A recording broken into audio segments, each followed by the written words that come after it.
Comenzamos Líderes que Enseñan. Líderes que Enseñan es un programa que agrega valor. Es un programa donde entrevistamos personalidades, rectores de universidades, profesores, gerentes, administradores, para cumplir una de las misiones fundamentales de la radio. Yo siempre he dicho como periodista que los medios masivos de comunicación no pueden ignorar las cosas malas que ocurren, pero que tienen que dejar espacio para las cosas buenas. Se tienen que abrir estos espacios. Y hoy vamos a tener acá un diálogo fluido con una invitada que es Sandra Vilardi.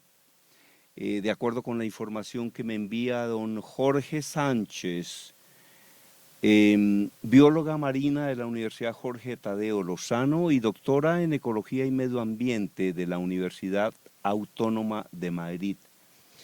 ¿Qué hace una bióloga marina? ¿A qué se dedica? Pues los biólogos marinos somos profesionales en entender, comprender y valorar la biodiversidad marina. Hemos hablado, y creo que es una de esas frases con las que los colombianos siempre nos sentimos identificados, en que somos uno de los países megadiversos y de eso nos sentimos muy orgullosos, y buena parte de esa biodiversidad está asociada al mar. Entonces los biólogos marinos nos dedicamos a eso, a estudiar la biodiversidad del mar, a entender su utilidad, a entender los conflictos que hay con la pérdida de biodiversidad, a saber lo útil que es la biodiversidad marina para las personas y la sociedad. Sí. ¿Es tan grave como lo pintan ese tema del plástico en los mares? Es más grave de lo que nos imaginamos. Realmente lo que ha estado pasando en los últimos años, que se ha empezado a identificar el problema, es que estamos viendo la punta del iceberg. Realmente empezamos a tener las alertas con las formaciones de islas de plástico que se generan en los giros de las corrientes, y esa fue información que empezamos a obtener gracias a los satélites, pero ya cuando empezamos a hacer los análisis a una escala mucho más pequeña, ver, por ejemplo, cómo el microplástico se está incorporando en toda la red trófica, o sea, que los animales se están alimentando del plástico y están llegando a que los humanos estemos consumiendo plástico por los animales marinos que estamos comiendo, nos muestra la magnitud de un problema que es muy grande, que se ha acumulado durante mucho tiempo y que aún no dimensionamos los efectos, por ejemplo, en salud pública y en salud ecosistémica que está generando. Ahora, doctora Sandra Vilardi, hombre, cuando uno dice que los animales, por ejemplo, las ballenas y otros animales marinos están comiendo plástico, a uno que no sabe de ese tema, se le puede ocurrir que lo que hace una ballena es que se come una botella. Pero yo no sé si lo que se come es una botella o si definitivamente el plástico por la sal del mar y con el paso del tiempo comienza a desintegrarse. La ballena es posible que confunda eso con plancton o que se mezcle con el plancton y se lo come. Pero es que realmente esos plásticos sí se desintegran en el mar. Estamos teniendo procesos a diferentes escalas. Entonces, el plástico que ya lleva mucho tiempo en el océano ha tenido un proceso de descomposición mecánica y física y efectivamente genera microplásticos, pero también es que el aumento de plásticos y el consumo de plásticos ha aumentado el volumen de los plásticos que están hoy en día en el océano en fracciones mucho más grandes. Entonces las ballenas, los pingüinos, las tortugas están consumiendo microplásticos, pero también plásticos grandes. Entonces es un problema muy complejo porque no solamente está teniendo efectos mecánicos, como pueden ser los que generan los anillos de los envases PET, o las mismas botellas plásticas o las mismas bolsas plásticas que tienen efectos mecánicos en la biodiversidad, sino que están teniendo efectos químicos y fisiológicos en la fauna cuando ya consume los microplásticos. Sí. ¿Qué debería hacer y qué puede hacer un ciudadano común para ayudarle a este tipo de sistemas, para ayudarle al mar y para ayudarle a todas las especies que viven ahí? Yo creo que lo primero es que tenemos que ser conscientes que somos responsables del plástico que está circulando en el planeta. Y ese plástico, digamos que el plástico fue una genial idea de la humanidad. El problema es que volvimos al plástico algo banal, cotidiano y desechable. Entonces yo creo que la primera reflexión que nos tenemos que hacer es, yo tengo que comprar eso que viene en ese plástico que va a durar siendo útil solamente unos minutos, o me abstengo de comprar algo que venga en ese plástico. Hay cosas de plástico que son muy útiles, que duran años, décadas inclusive. Pero es que el consumo de los humanos lo cambiamos a generar del plástico basura, a generar basura en menos de 2 minutos. Un plástico no estamos teniendo empaques que duran menos de 2 minutos en su vida útil realmente cuando las compramos. Entonces yo creo que hay una reflexión importante y un consumo responsable en cada uno de los ciudadanos y decir, esto lo compro porque está en plástico, o prefiero llevar mi bolsa al supermercado o comprar las verduras y las frutas y llevar mi propio empaque para llevarlo a la casa que sea reutilizable, o comprarle al campesino, comprar en la plaza de mercado. O sea, hay un tema de consumo y de hábitos de consumo que además es reciente. Yo recuerdo, yo soy una mujer de 42 años, pero yo recuerdo que de pequeña en casa se utilizaban bolsas de tela para ir a hacer la compra. O un canasto. Con los canastos. Yo recuerdo tanto un comercial que nos dejó muy marcados a todos, que fue no tenga riesgos, usa desechables. Yo creo que ahí empezó, al menos en Colombia, una tergiversación del problema y enfrentó el tema de la salud pública con el problema del consumo del plástico. Y todos realmente creímos y consumimos plásticos desechables por un tema de salud, por el miedo a enfermarnos, y lo que hicimos fue aumentar un problema de contaminación que no hemos podido parar. Bueno, el trabajo o la misión de la publicidad es vender, pero ahí hubo una manipulación absolutamente aterradora. Una manipulación donde le decían a una persona que no tomara en el pocillo, que tomó otra porque se enfermaba, y que lo ideal eran los desechables. Y por ejemplo hay una cosa, si alguien hubiera dicho, es decir, eso casi que era increíble. Un día a una persona se le ocurrió que si empacaban agua, que el agua se podía vender. Que el agua que salía por el tubo se podía vender, y alguien dijo, ¿será que eso sí se puede vender? Y sí se pudo vender. Y es un gran negocio por lo demás, por supuesto, pero se vende en unos empaques plásticos que ojalá que fueran reutilizables, ¿no? Es decir, sí, que lo vendan en lo que quieran, pero que la persona pudiera llevar ese empaque plástico y devolverlo como se devuelven las botellas, ¿no? Así es, yo creo que, y vuelve el tema de la conciencia. Si yo quiero tomar agua todo el día, hombre, llevo mi cantimplora, llevo mi termo, llevo un empaque en donde yo pueda llenar de agua, pero sí es un tema del facilismo, es estos tiempos modernos que nos han acelerado la vida y acelerado el consumo. Creo que nos tienen que hacer reflexionar. En este momento estamos en una crisis global muy importante, no solamente con el tema de los plásticos. Y yo creo que cada uno como ciudadano tiene que entender un poquito los ritmos y saber que es responsable, tan responsable de lo que está pasando en el océano como lo que está pasando en la Amazonía, si hace un análisis de su consumo. No quiere decir que no dejemos de consumir, claro que estamos en medio del mercado y estamos en medio de un sistema que es el que es, pero sí necesitamos ser más conscientes de qué realmente necesitamos consumir de manera desbordada y dónde podemos hacer reuso, dónde podemos tener menos consumo de cosas que son desechables y se vuelven basura en 2 minutos. Sí. Tribus del mundo hablan de la madre tierra, ¿no? La Pachamama. Yo estuve en el Perú y asistí a una fiesta que se llama el Inti Raymi, que es la fiesta del sol.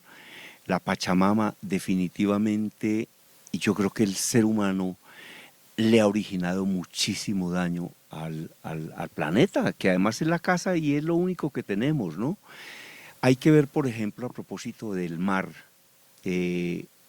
la manera como especies que viven del mar, por ejemplo, osos que viven en superficies, ¿cómo se llaman esas superficies? Polo Norte, son glaciares. Glaciares, esos han comenzado a perder su opción de vivir, porque ya no tiene, su casa era eso, y la están perdiendo.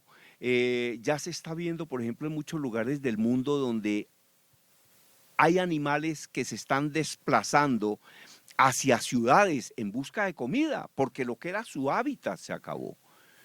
¿Cómo ven ustedes eso? Y sin embargo, hay políticos del mundo que desconocen esa realidad. Dicen que esos son inventos de los ecologistas y de Greenpeace, pero que eso realmente no es tan grave, pero lo que estamos viendo es impresionante. Sí, realmente estamos estamos siendo conscientes de una realidad que la ciencia ha venido advirtiendo desde hace 5 décadas.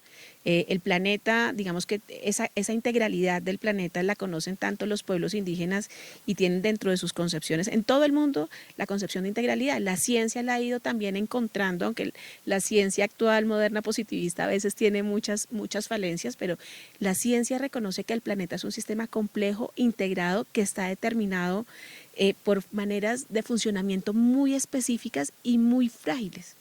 Por ejemplo, que el clima mundial pueda estar dependiendo de algo tan pequeño como el fitoplancton en el océano, a veces es muy difícil de entender, pero la ciencia lo sabe.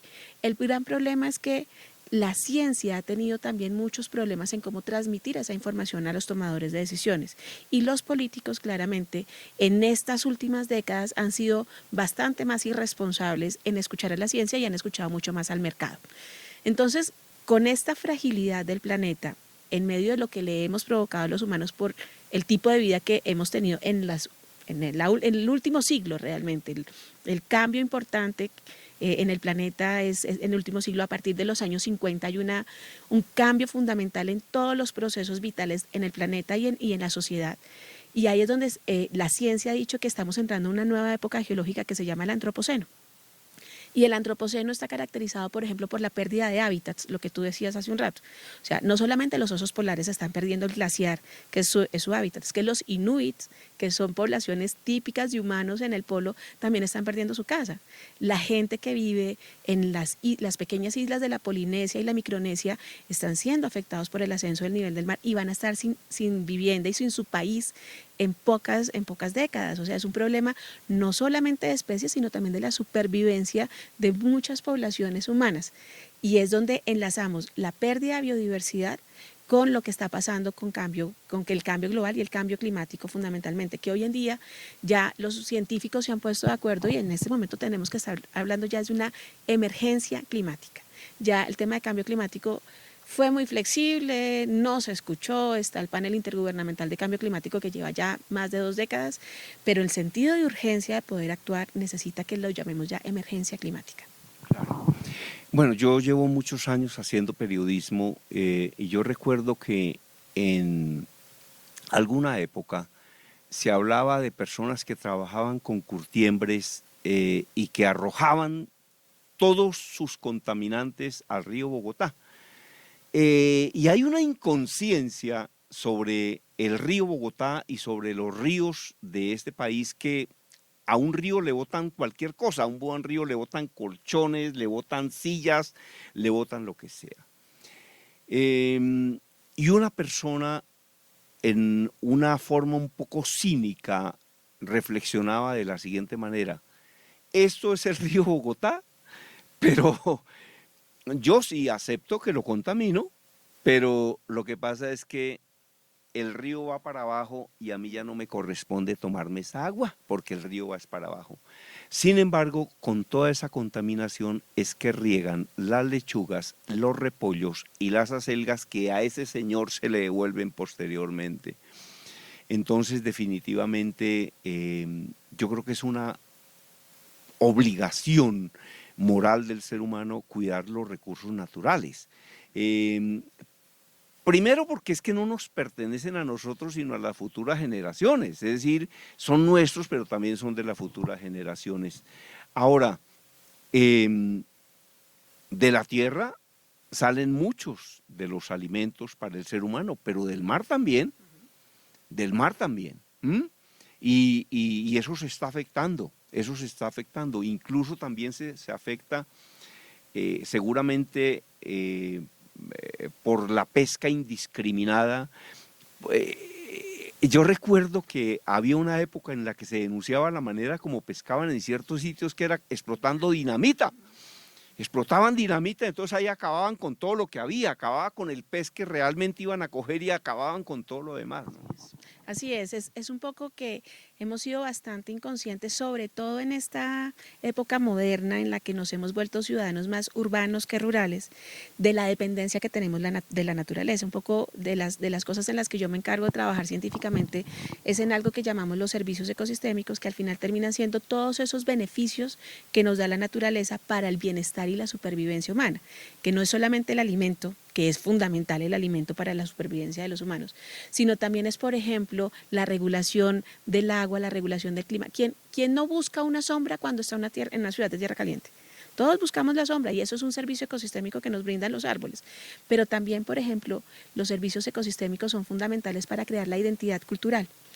Y cuando dejamos los colombianos de ser habitantes rurales de las provincias y nos vinimos a las ciudades, perdimos esa seña de identidad que nos hacía enorgullecernos de los ríos, de los humedales, de los bosques, de donde provenía nuestra familia y de donde había una cantidad de conocimiento local muy importante. Y yo creo que esa es una de las claves del tema para podernos reorganizar y poder hacer mejor las cosas en este territorio tan rico como es Colombia. Yo creo que tenemos que volvernos a reconocer como un país de regiones y un país en donde esas regiones están determinadas por su biodiversidad y lo que la biodiversidad nos ha dado, en folclore, en cultura, en alimentación, en los mismos tejidos. Eso lo hemos perdido cuando nos volvimos urbanitas. Y entonces ahí viene el tema de yo contamino el río porque yo no me voy a tomar el agua de ahí, pero es el tema de la apropiación. Con Bogotá pasaba una cosa muy importante y es que vino mucha gente de todo lado, pero no querían el territorio. Y esos empresarios de las curtiembres que se organizaron en la zona de la cuenca del río Bogotá, pues no tenían esa conciencia ni el valor del territorio. Por eso es tan importante revalorizar el territorio desde la naturaleza, desde las culturas y desde las costumbres que tenemos. Y volver a hacer como esa retrospectiva de dónde somos, de dónde venimos y la importancia que tiene la biodiversidad en estos temas. Ok, perfecto. Bueno, se desempeñó Sandra Vilardi hasta abril como decana en Santa Marta de la Facultad de Ciencias Básicas de la Universidad del Magdalena, de la cual fue profesora de planta durante 11 años. Actualmente es profesora de la Universidad de los Andes para fortalecer el área de sostenibilidad. ¿Qué es sostenibilidad? Pues al final la sostenibilidad termina siendo ese análisis y esa manera de gestionarnos como sociedad en un planeta que tiene límites físicos, de cómo podemos generar desarrollo o ingresos, bienestar humano, teniendo en cuenta que tenemos una base física, biofísica, regulada por la biodiversidad y que no la vamos a alterar. Es un poco utópico, pero es una de esas cosas que deberíamos, así como la filosofía que nos hace reflexionar, la sostenibilidad nos debería reflexionar para el presente y para el futuro de la sociedad y de la civilización humana. Bueno, usted como bióloga, ¿cuáles son las conclusiones fundamentales que ha sacado de lo que es su estudio, de lo que es su experiencia y de lo que enseña? ¿Y cuál sería, a manera de resumen, una invitación a las personas que están escuchando, líderes que enseñan? ¿Cuáles son las reflexiones más importantes que a usted le han surgido y cuál es la invitación que usted le puede hacer a los oyentes? Usted dice, los científicos a lo mejor no han sabido comunicar el mensaje, pero los políticos lo han prácticamente desconocido, pues porque no ha habido esa comunicación, no se ha sabido comunicar y a lo mejor no se es consciente de lo grave que está ocurriendo en el mundo. Entonces, ¿cuáles son sus reflexiones y sus invitaciones, haciendo un resumen de lo que ha sido todo su estudio, toda su experiencia y todo su conocimiento? Bueno, yo creo que hay varios aprendizajes. Uno es ese poder entender que la ciencia ha sido muy profunda, pero ha sido poco efectiva en la comunicación. Los científicos le comunicamos a los científicos y eso es una grave decisión en momentos de crisis global. Entonces, una primera invitación es a mis colegas, profesores y científicos que tienen que ser mucho más creativos y no solamente publicar en los papers de las revistas indexadas, sino que tenemos que hacer un ejercicio importante de transferencia de conocimiento, de hablarle al público general, de poder hablar con los periodistas, de poder escribir notas en la prensa, de poder tener un blog en internet, para poder socializar y generalizar ese conocimiento. Segundo, yo creo que es muy importante en un país megadiverso como este que nos volvamos a conectar con las regiones. Y yo lo decía, yo creo que todas las personas que vivimos en una ciudad tenemos una o máximo 2 generaciones de alguien ligado a un pueblo, de reconocer nuestro origen biocultural, de reconocer la importancia que tiene para cada uno de nosotros ir al pueblo, recordar las frutas, recordar la comida que hacían la abuela, las tías, porque eso nos ayuda a revalorizar el territorio y la biodiversidad. y a reconocernos que, que la misma receta que de pronto sirve para la sabana de Bogotá no sirve para el Bajo Cauca o no sirve para los llanos orientales. Es importantísimo leernos en una diversidad territorial. Y yo creo que la tercera es un mensaje efectivamente tanto para los ciudadanos como para los políticos. Necesitamos exigirles a los tomadores de decisiones, a los políticos, que incluyan los temas de biodiversidad y de cambio climático en sus agendas ahorita que estamos en época electoral. Porque el cambio climático es una realidad y cada vez se ve con más fuerza y con más claridad. Y afortunadamente las personas de las últimas generaciones están siendo conscientes de que hay que cuidar mucho más al planeta, y lo puede hacer uno desde su propia casa, reciclando, reutilizando esos productos. Con las llantas que se usan se están haciendo materiales, con el plástico, con muchas cosas que ya el ser humano ha utilizado y que ya no va a utilizar, se están reciclando y se están haciendo productos que se pueden volver a usar. Tengo la certeza absoluta, doctora Sandra Vilardi, que va a estar de nuevo en Líderes que Enseñan, porque tenemos que abrirle espacio a los científicos como usted, que han hecho tanta investigación. De verdad que me encantó escucharla. Tengo la certeza también de que con sus mensajes estaremos despertando un poco más de conciencia y vamos a realizar otras entrevistas en el futuro en este programa que se llama Líderes que Enseñan. Muy amable. Muchísimas gracias por la invitación y disponible siempre para que podamos hablar de ciencia y de biodiversidad. Vamos a seguir hablando de ciencia y de biodiversidad. A quien desee un resumen de mi libro, Así se habla en público, con mucho gusto se lo regalo. Me escribe conferencistagermandías@hotmail.com, mi WhatsApp 322-218-7567. Y también pueden escuchar resúmenes y programas completos que hemos realizado anteriormente en mi página web, en mi blog, www.germandiazosacapacitaciones.com. Ahí están entrevistas completas que hemos realizado con personajes anteriormente en Líderes que Enseñan. En la parte técnica, don Mauricio Amador, como coordinador de contenidos, Jorge A. Sánchez B. En la dirección y conducción de este programa, Germán Díaz Sosa.